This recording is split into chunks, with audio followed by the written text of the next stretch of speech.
great feeling Yeah.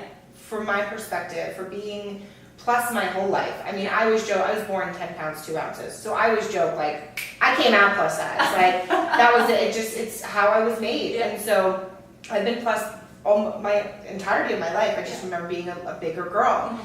And I've never struggled with, thankfully, confidence or body issue. I've been very lucky and was raised by powerful women who instilled that in me. Yeah.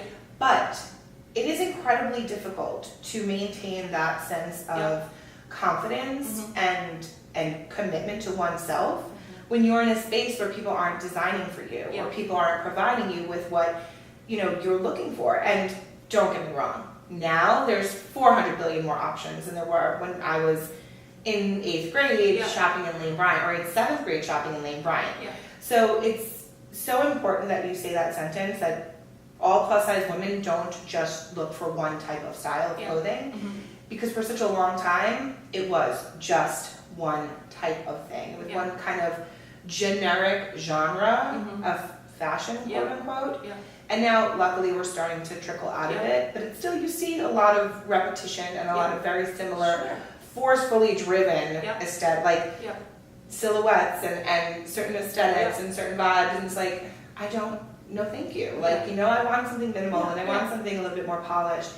And professionally, I think it's interesting what you're saying is that basically you spoke to people and didn't ask them about clothing, you asked them about themselves. Their life. Their life and their lifestyle. And it's so interesting to hear that you built the brand based on the women, not on the clothing.